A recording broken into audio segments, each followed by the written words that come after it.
Bonsoir à tous. Ceux qui ont vécu la rencontre interreligieuse à Dakar ont vécu une très forte émotion lorsque le pape François a rencontré ces réfugiés. Ils étaient 16, ces réfugiés Rohingyas, de 3 familles différentes. Ils sont venus des camps de Cox's Bazar à la frontière birmane où 620 000 personnes sont arrivées depuis fin août. Il y a eu un temps d'échange avec le pape François hors micro avec les traducteurs de la Caritas Bangladesh. Chacun des responsables des communautés religieuses présentes est ensuite venu les saluer un à un. Pendant une vingtaine de minutes, eh bien, les 5000 participants qui participaient à cette rencontre interreligieuse dans ce jardin de l'archevêché de Dhaka ont suivi cette rencontre en silence, un silence rompu par les mots du pape François improvisés qui remuent les consciences et les cœurs.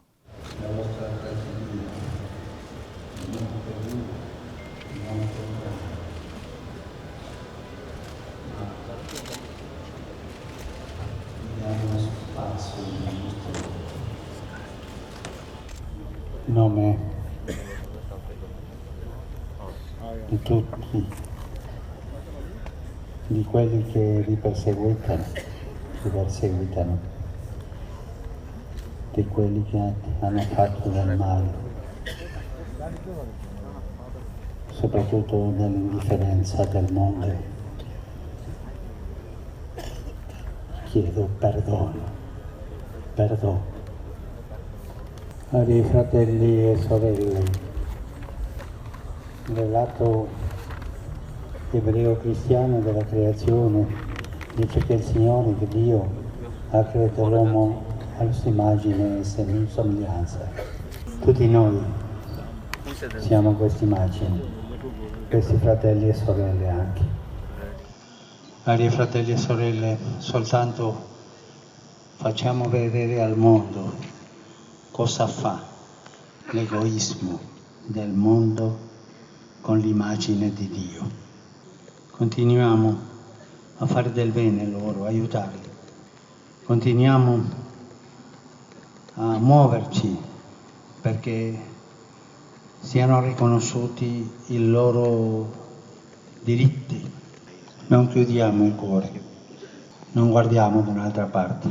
La presenza di Dio oggi anche si chiama Rosigna.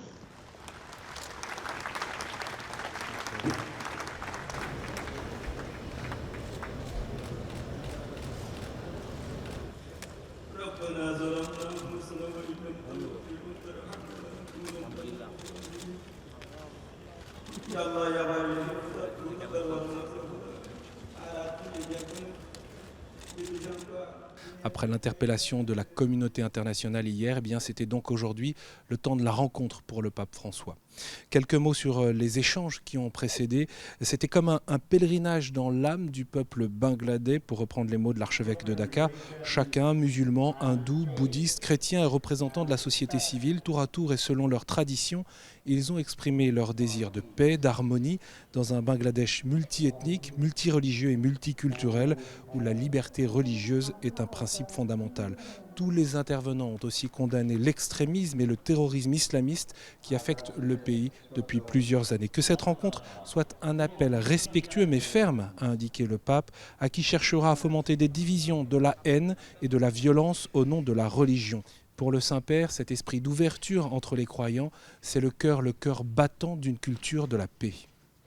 Quanto ha bisogno il mondo di questo cuore che batte con forza per contrastare il virus della corruzione politica, le ideologie religiose distruttive, la tentazione di chiudere gli occhi di fronte alle necessità dei poveri, dei rifugiati, delle minoranze perseguitate e dei più vulnerabili.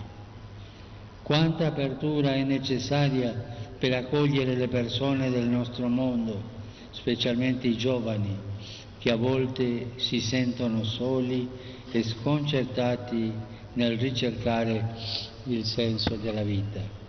Un mot sur le programme de ce dernier jour de voyage. Le pape François ira rencontrer des enfants et des personnes âgées accueillis par les sœurs missionnaires de la Charité. Il rencontrera également les prêtres, les religieux, les séminaristes de ce pays. Et comme en Birmanie, ces derniers mots iront aux jeunes avant de quitter Dacca en fin de journée. Je vous rappelle que vous pouvez retrouver l'ensemble des étapes de ce voyage apostolique du pape François sur le site internet de KTO.